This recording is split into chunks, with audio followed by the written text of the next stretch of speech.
तो chapter number 10 में आपने क्या सर्किल, लास्ट वीडियो में हमने सर्किल फिनिश किया, सर्कल। अब नाउ चैप्टर नंबर 12 कंस्ट्रक्शन अपन बाद में करेंगे, ठीक है। चैप्टर नंबर 12 क्या है? एरिया रिलेटेड टू सर्कल, है ना।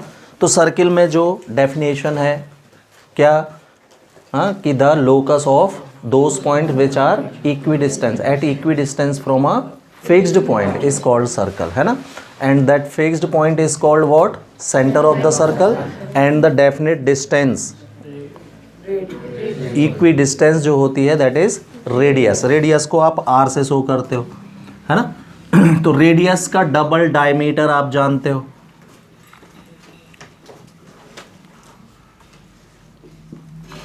डायमीटर को नॉर्मली स्मॉल डी या कैपिटल डी से भी शो करते हैं। ये रेडियस का डबल होता है, डबल ऑफ रेडियस। डायमीटर क्या होती है? The chord which centre of circle is called it's diameter, ठीक है। फिर सरकमफेरेंस भी आप जानते हो,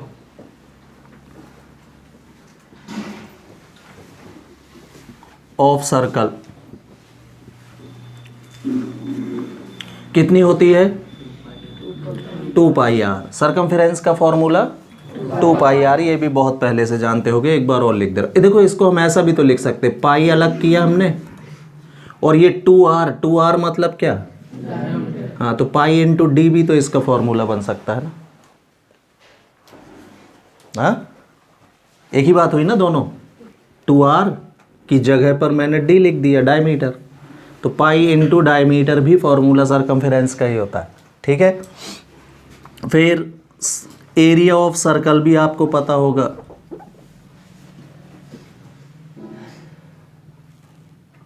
कितना होता है भाई? पाई आर स्क्वायर। क्लियर? अब देखना क्या होता है कि फॉर एग्जांपल हमने ये सर्कल लिया, ये इसका सेंटर है, ठीक। तो 2 पॉइंट है सरकमफेरेंस पर ए बी। तो अगर मैं इनको ओ से ज्वाइन कर दूं, ए को भी और बी को भी, तो ये जो एंगल सेंटर पर क्रिएट हो रहा है, सपोज ये एंगल थीटा है। क्लियर? तो ये आपको इसको अब पता होगा, ये माइनर आर्क कहलाता है, ए से बी छोटा आर्क, इसको क्या बोल देते हैं? Minor arc. Arc A B, तो इसमें डायरेक्शन जरूरी होता है। फॉर एग्जांपल एरो बनाना पड़ेगा अपन को, ए से बी तक का जो आर्क है, तो हम इसको माइनर आर्क ए बी ऐसा शो करते हैं, ये आर्क का साइन होता है, ठीक। तो सर्किल में देखिए ये एरो का निशान, सपोज ये घूमते हुए जा रहा है। तो अब मेजर आर्क का नाम लिखना है आपको, तो जिस डायरेक्शन में ये तीर गया है ना, उसी के डायरेक्शन में लिखते हैं। अपन लिखेंगे मेजर आर्क कहलाएगा बी ए। मेजर आर्क का नाम क्या पड़ेगा यहां? बी ए नाम पड़ेगा। हाँ, तो ये जो माइनर आर्क और दोनों रेडियस एंगल थीटा बनाते हुए ये जो एरिया देख रहे हो आप, इतना, ये माइनर सेक्टर कहलाता है। इसका नाम क्या रहेगा? Minor sector.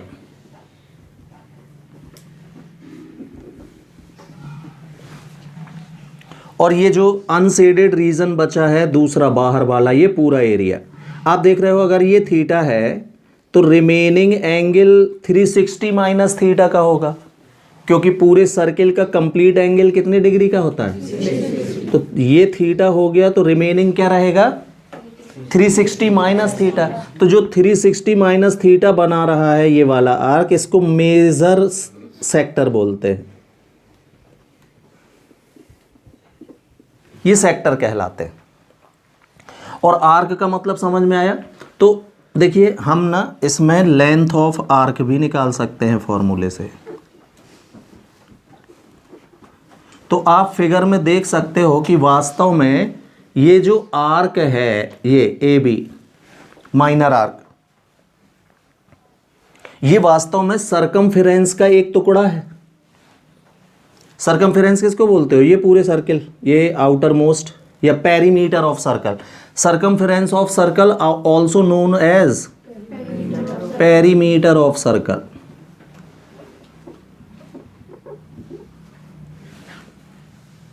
और पेरीमीटर किसी का भी हो, हमको पता है कि उसकी जो बाउंड्री होती है उसकी टोटल लेंथ कर दो तो पेरीमीटर आ जाता है, बाउंड्री जितनी भी है। क्लियर? तो लेंथ ऑफ आर्क, तो वास्तव में ये किसका पार्ट है? सर्कमफेरेंस का। तो सर्कमफेरेंस होती कितनी है? 2 पाई आर होती है। इसमें आप थीटा बाय 360 का और मल्टीप्लाई कर दो तो लेंथ ऑफ आर्क निकल आता है। थीटा कौन सा एंगल है? ये वाला। तो लेंथ ऑफ आर्क कौन सा आर्क कहलाएगा? ये एक्यूट एंगल अगर बना है तो माइनर आर्क कहलाएगा, है ना। लेंथ ऑफ मेजर आर्क भी निकाल सकते हो आप। अगर मैं बोलूं लेंथ ऑफ मेजर आर्क कितनी होगी?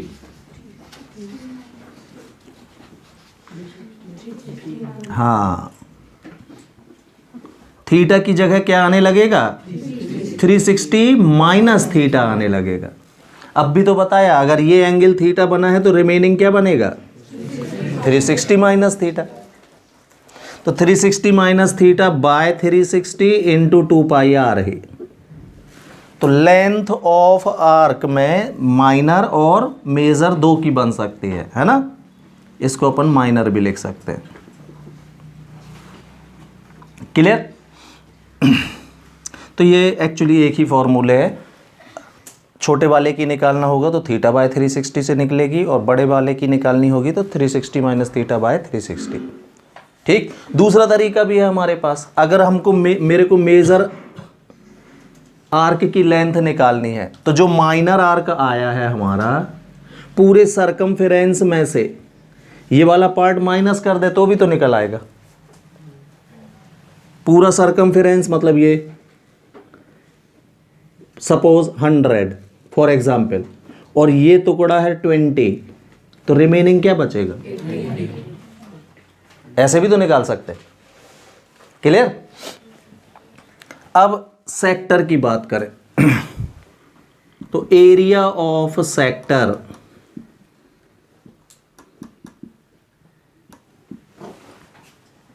है ना। तो एरिया ऑफ सेक्टर तो एक्चुअली ये पूरे सर्किल के एरिया का एक हिस्सा है, a part of whole area of circle, है ना। और एरिया ऑफ सर्किल क्या होता है? Pi r square. तो इसमें थीटा बाय 360 का मल्टीप्लाई कर दो तो एरिया ऑफ सेक्टर निकल आएगा।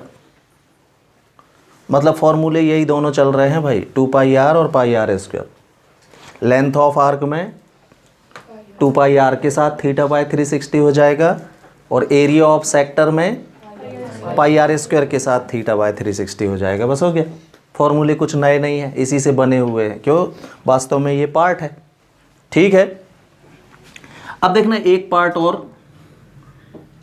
जब हम किसी सर्किल की कोई कॉर्ड को ज्वाइन कर देते हैं, कॉर्ड ए बी हो गई है, तो कोई कॉर्ड जो होती है ये भी पूरे सर्किल को 2 हिस्सों में बांट देती है। आधा हिस्सा ये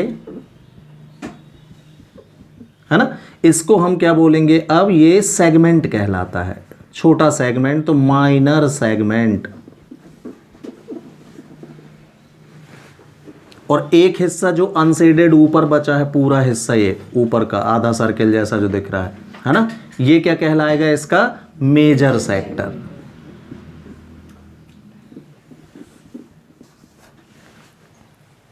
ठीक।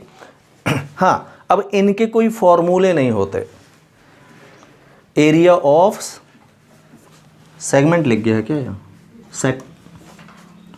सेक्टर तो हो गया ना।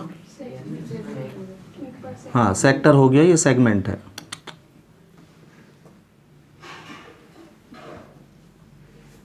माइनर सेगमेंट और मेजर सेगमेंट, ये सेगमेंट कहलाते हैं। सेगमेंट का कोई फॉर्मूला होता नहीं है, हमको उसमें किसी तरीके से, दूसरे तरीके से ये पार्ट निकालना पड़ेगा। इसका कोई फॉर्मूला नहीं होता, लेकिन पहचान होनी चाहिए सेगमेंट किसको बोलते हैं। तो कॉर्ड और आर्क, ये आर्क है ना और ये कॉर्ड है, कॉर्ड और आर्क के बीच का जो एरिया होता है वो क्या कहलाता है? सेगमेंट। और कोई भी कॉर्ड जो होगी वो पूरे सर्किल को कितने में? 2 सेगमेंट में डिवाइड करती है, एक माइनर और एक मेजर। हाँ, अगर डायमीटर हुआ तो डायमीटर क्या करेगा? सर्किल को सीधा सीधा आधा ही कर देगा, जिसको अपन सेमी सर्कल बोलने लगते हैं। फिर हर एक पार्ट क्या कहलाएगा इसका? Semi circle. और सेमी सर्कल का एरिया तो बड़े आराम से पाई आर स्क्वायर पूरे का, तो हाफ पाई आर स्क्वायर कर दो। Area of semicircle half pi r square, इसमें कोई प्रॉब्लम नहीं होती है ना। चलिए now see question number first, exercise 12.1 का है ना। तो देखो उसमें 2 सर्किल दिए हैं, 2 सर्किल्स की रेडियस कितनी कितनी है? 19 सेंटीमीटर एंड 9 सेंटीमीटर है ना। तो आपको ऐसा सर्किल निकालना है, इस सर्किल की रेडियस फाइंड करनी है जिसकी सरकमफेरेंस दोनों के सम के बराबर है। देखो, find the sum of the circumference of, हाँ, radius of the circle which has circumference equal to the sum of circumference of these 2 circle. तो देखो 2 सर्किल आपको गिवन है, थोड़ा सा ना इसमें ऐसे देखा करो। एक सर्किल है, इसकी रेडियस 19 बोल रहा है वो सेंटीमीटर, हम इसको R1 से शो कर दे रहे हैं। 2 सर्किल है तो 2 डिफरेंट रेडियस होंगी। दूसरा एक और सर्किल है ना, इसकी रेडियस उसने 9 सेंटीमीटर बोली है। सपोज हमने इसको R2 से शो कर दिया है। अब वो बोल रहा है ऐसा सर्कल फाइंड करो कि रेडियस फाइंड करो जिसकी सरकमफेरेंस इन दोनों सर्किल के सम, सरकमफेरेंस के सम के बराबर है। ऐसा तीसरा सर्कल निकालना है आपको। ये वाला सर्किल हमको निकालना है। तो हमने मान लिया जो सर्कल है उसकी रेडियस अपन कैपिटल R से शो कर दे रहे हैं। R1 R2 ये हो गई। इन दोनों को मिलाने से एक बड़ा सर्कल बन रहा है, तो बड़े सर्किल की रेडियस मैंने बड़ा R ले ली है। ठीक है, तो हम बोलेंगे क्या? Let radius of given circles be R1 and R2 respectively, and radius of formed circle, जो नया सर्कल बना है उसकी रेडियस क्या ले ली है आपने? Capital R centimetre. क्लियर? तो अब यहां पर अब गिवन की लिस्ट बना लो भाई। क्या क्या गिवन है आपको? R1 दे दिया है उसने, कितना? R2 भी दे दिया है, कितना? ठीक है। और कैपिटल R हमसे पूछ रहा है, मतलब कैपिटल R क्वेश्चन मार्क है। एज फॉर द क्वेश्चन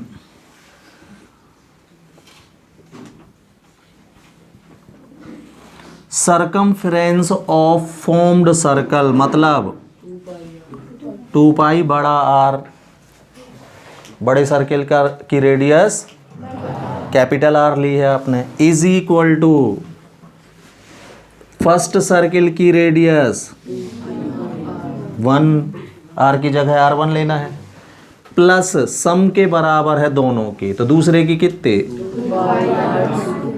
ये लगेगा भाई फॉर्मूला। कोई डाउट है? चलिए 2 पाई कॉमन उधर, इधर का, इधर तो कॉमन ही है। 2 पाई कॉमन, 2 पाई से 2 पाई, तो R कैपिटल R मिल गया आपको। R1 की वैल्यू, R2 की वैल्यू 19 प्लस 9 28 सेंटी। ये आंसर हो गया भाई। तो देखो सेकंड क्वेश्चन इसका है तो बिल्कुल सेम है। अभी उसने ये बोला है कि ऐसे सर्किल की रेडियस फाइंड कीजिए, हाँ, जिसका एरिया 2 गिवन सर्किल की एरिया के सम के बराबर है। अभी क्या था? सरकमफेरेंस, अब एरिया है है ना, रेडियस बदल दी है, एक की कितनी है 8 सेंटीमीटर और दूसरे की कितनी है 6। तो हम लेट फिर भी सेम करेंगे, है ना, कि जो फॉर्म्ड सर्किल है उसकी रेडियस हमने कैपिटल R ले ली, ये R1 है सपोज, ये R2 है, तो इस बार R1 की वैल्यू क्या हो जाएगी 8 और R2 की 6। इतना फर्क पड़ेगा। एज फॉर द क्वेश्चन उसने बोला है एरिया, तो एरिया ऑफ सर्किल क्या होता है, ये फर्स्ट सर्किल के एरिया एंड सेकेंड सर्किल के एरिया के बराबर है। तो एरिया के सम के बराबर है तो एरिया का फॉर्मूला लगा दिया अपन ने। ठीक है, अब क्या कॉमन आएगा इस बार, केवल पाई कॉमन आएगा दोनों से। देखिए तो क्या बचेगा R1 स्क्वायर प्लस और यहाँ R स्क्वायर होगा, पाई से पाई तो R square is equal to मिलेगा क्या आपको 100।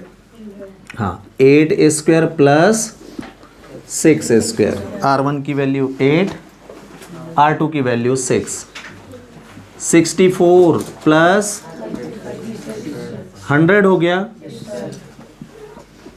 टेकिंग स्क्वायर रूट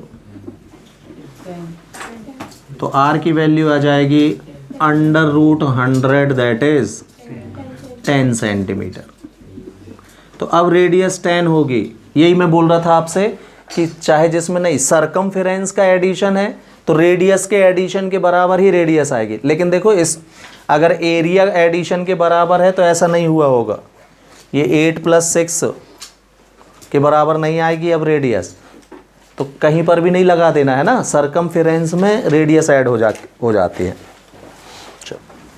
तो देखो क्वेश्चन नंबर 3 में वो ये बोल रहा है कि वो होता ना तीरंदाजी आर्चरी टारगेट्स जो होते हैं, निशाना लगाने वाले टारगेट्स, वो बोल रहा है कि सबसे अंदर जो सेंटर पॉइंट है ये गोल्ड रीजन है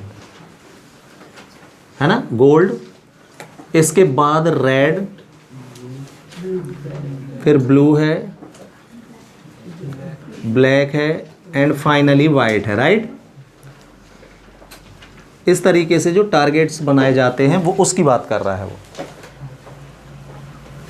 अंदर वाला गोल्ड, फिर रेड, फिर ब्लू, फिर ब्लैक एंड फाइनली वाइट, ऐसे रीजन्स बने हुए हैं, है ना। उसने बोला है ये जो गोल्ड रीजन है, तो अपन एक काम करते हैं, सबसे अंदर गोल्ड की रेडियस अपन ने R1 से शो कर दी।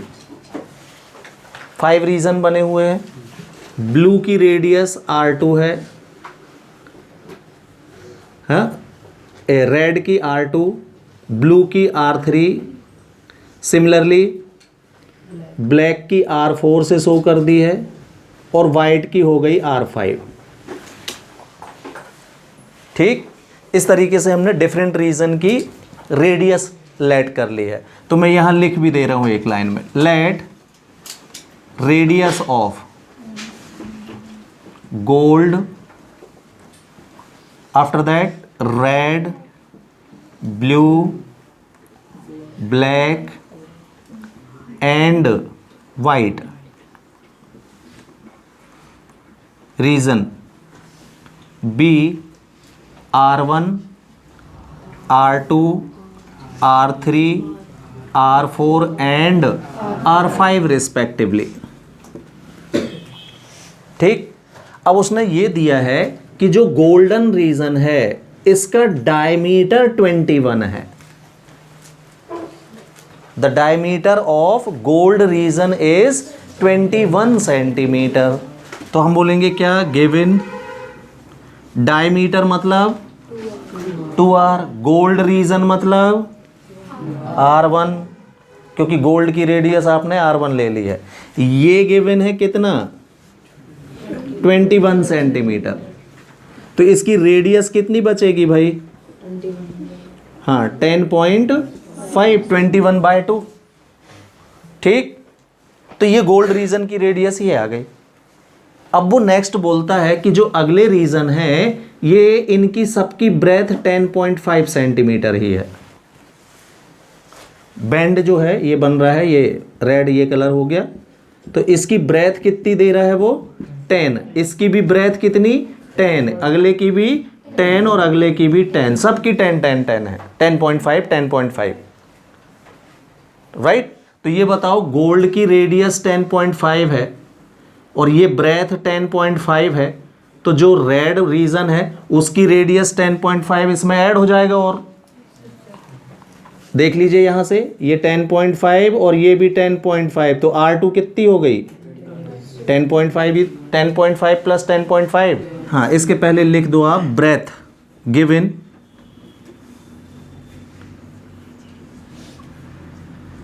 breadth of each region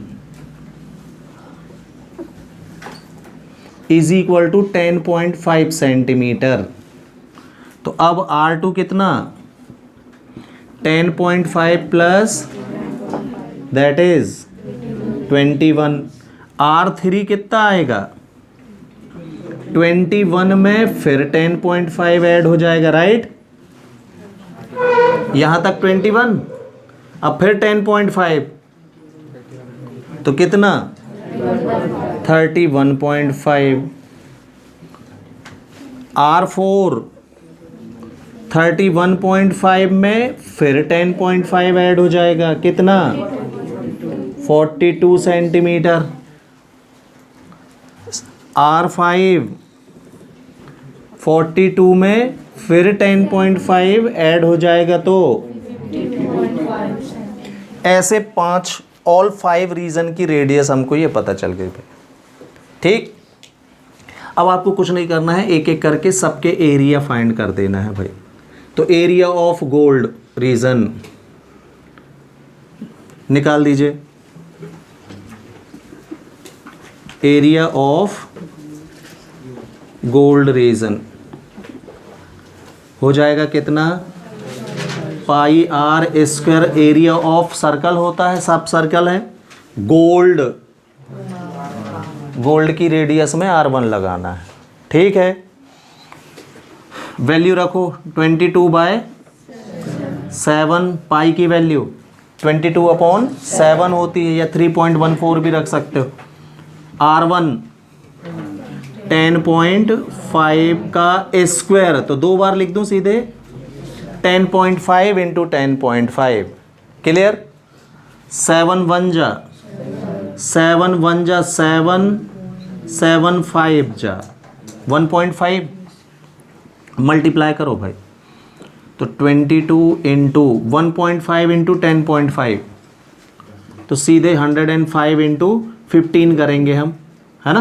15 5 जा 75, 15 1 जा 15, डेसिमल 1 एंड 1 2 डिजिट के बाद ये लग गया। मल्टीप्लाई सीधे करना चाहिए, जब आंसर आ जाए तो दोनों के डेसिमल आफ्टर डिजिट गिन के टोटल में लगा देना चाहिए, हो गया मल्टीप्लाई। 22 का मल्टीप्लाई फिर से, तो 1575 में 22 का 2 5 जा 10 15 1 11 1 3 आएगा ना, 0513 कितना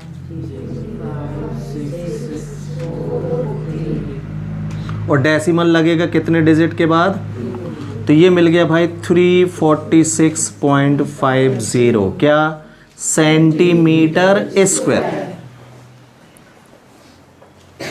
क्लियर। अब देखना यहां पर हमको रेड रीजन का एरिया निकालना है, तो रेड तो इतना बस है ये, तो ये कैसे निकलेगा। तो हम क्या करें, पूरा सर्कल विथ गोल्ड का पूरे का एरिया निकाल लें।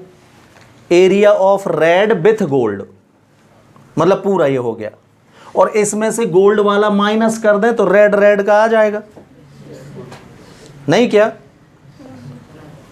अलग से देख लो ये वाला फिगर, ये है गोल्ड और यहां पर एक पट्टी है रेड की। हमको रेड इतना एरिया बस चाहिए, है ना, रेड इतने में है, इधर तो गोल्ड है।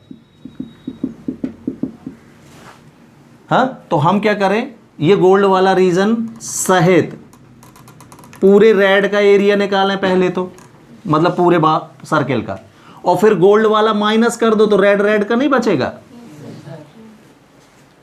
ऐसे निकलेगा भाई। तो एरिया ऑफ रेड रीजन क्या हो जाएगा?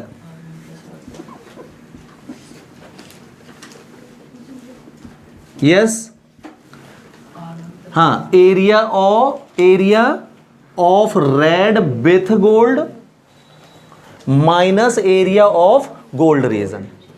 ठीक है, तो विथ गोल्ड एरिया कितना? Pi are to square. क्यों? रेड वाले की रेडियस क्या लेट की है आपने?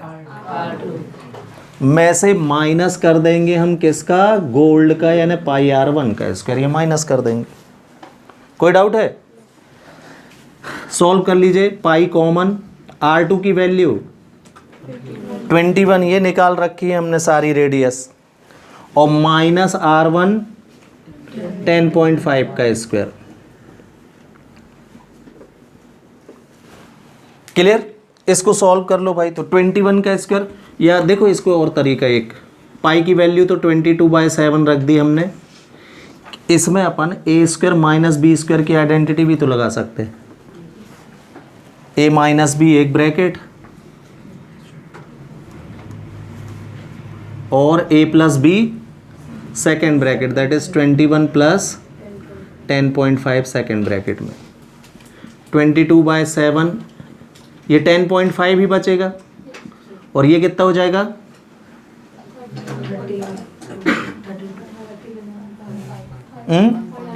हाँ 31. फिर से सॉल्व कर लो। 7 1 जा 1.5, 1.5 इंटू 315 और 22, और तो ये निकल आएगा इसका एरिया। बनेगा? निकालते। अब बताना, हाँ ब्लू का कैसे निकालोगे? ब्लू की रेडियस R3 है, तो R3 वाली रेडियस में से R2 वाला सर्कल माइनस कर देंगे हम। मतलब क्या बनेगा?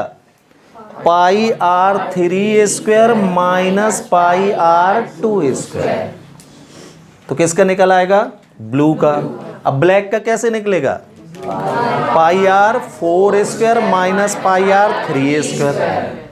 एंड फाइनली वाइट का पाई R5 square minus pi R4 square. पांचों के निकल आएंगे। बनेगा कि नहीं? चलो।